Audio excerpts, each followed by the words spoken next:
ഗാസയിൽ വെടിനിർത്തൽ അനിവാര്യമെന്ന ഫ്രാൻസിസ് മാർപ്പാപ്പ. ലോകമെമ്പാടും സമാധാനത്തിനും ആഗോള നിരായുധീകരണത്തിനും തടവുകാരുടെ മോചനത്തിനും വേണ്ടിയുള്ളതാണ് ഇത്തവണത്തെ ഈസ്റ്റർ സന്ദേശമെന്ന് മാർപ്പാപ്പ അറിയിച്ചു. ഈസ്റ്റർ സന്ദേശത്തിൽ ലോകത്തിൽ നടക്കുന്ന നിരവധി സംഘർഷങ്ങളെയും അഭിസംബോധന ചെയ്താണ് മാർപ്പാപ്പ സംസാരിച്ചത്. ഗാസ മുനമ്പിൽ ഉടനടി വെടിനിർത്തൽ നടത്തണമെന്നും ബന്ദികളെ മോചിപ്പിക്കുന്നതിനും മാനുഷിക സഹായം ലഭ്യമാക്കുന്നതിനും താൻ ഒരിക്കൽ കൂടി അഭ്യർത്ഥിക്കുന്നുവെന്നും ഈസ്റ്റർ സന്ദേശത്തിൽ മാർപ്പാപ്പ അറിയിച്ചു.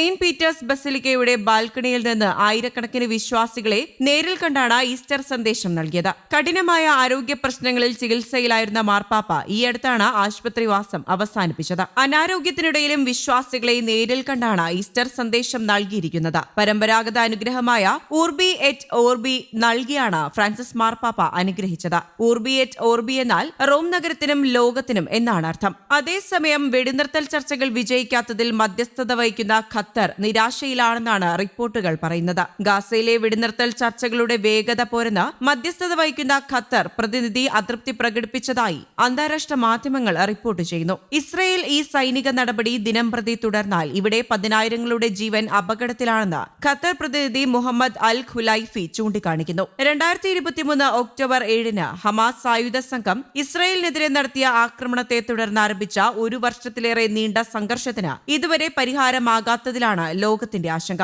ജനുവരിയിലെ കരാറിൽ പറഞ്ഞിരിക്കുന്നത് പോലെ സംഘർഷത്തിന് സ്ഥിരമായ ഒരു അറുതി വരുത്തുക എന്ന ലക്ഷ്യത്തോടെ രണ്ടാം ഘട്ട വെടിനിർത്തലിനായി ചർച്ചകൾ നടത്തണമെന്ന് ഹമാസ് ആവശ്യപ്പെട്ടിട്ടുമുണ്ട്. വെടിനിർത്തൽ താൽക്കാലികമായി നിർത്തിവച്ചിരുന്ന ഇസ്രയേൽ മാർച്ച് 18 ഗാസ മുനമ്പിൽ ഉടനീളം വ്യോമ കര ആക്രമണങ്ങൾ പുനരാരംഭിക്കുകയും ചെയ്തു. വെടിനിർത്തൽ താൽക്കാലികമായി നിർത്തിവച്ചിരുന്ന ഇസ്രയേൽ മാർച്ച് 18 ഗാസ മുനമ്പിൽ ഉടനീളം വ്യോമ കര ആക്രമണങ്ങൾ പുനരാരംഭിക്കുകയും ചെയ്തു. യമനിലെ റാസ് ഈസ എണ്ണ തുറമുഖത്ത് US നടത്തിയ വ്യോമാക്രമണത്തിൽ 74 പേർ മരിച്ചതിന് പിന്നാലെ ഇസ്രയേലിനും US-നുമെതിരായ ആക്രമണങ്ങൾ തുടരുമെന്ന് ഹൂതികളും മുന്നറിയിപ്പ് നൽകി. ഗാസയിലെ ഇസ്രയേൽ ആക്രമണം അവസാനിപ്പിക്കുന്നതുവരെ പലസ്തീൻ ജനതയെ പിന്തുണയ്ക്കുമെന്നും ഹൂതികൾ വ്യക്തമാക്കിയിട്ടുണ്ട്. ഒരു മാസത്തിലേറെയായി യമനിൽ US നടത്തുന്ന ആക്രമണങ്ങൾ കൂടുതൽ ഏറ്റുമുട്ടലുകൾക്ക് മാത്രമേ കാരണമാകൂ എന്നും ഹൂതികൾ മുന്നറിയിപ്പ് നൽകുന്നുണ്ട്. വ്യാഴാഴ്ചയാണ് എണ്ണ തുറമുഖത്ത് US ആക്രമണം നടത്തിയത്. ഹൂതികളെ ലക്ഷ്യമിട്ട് മാർച്ചിൽ ആരംഭിച്ച ആക്രമണത്തിൽ ഏറ്റവും മാരകമായ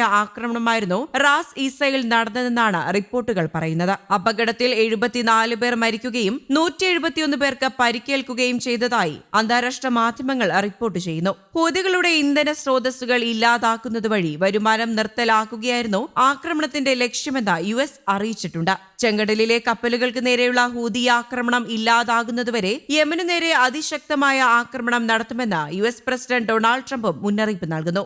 ന്യൂസ് ഡെസ്ക് കേരള കൗമുദി.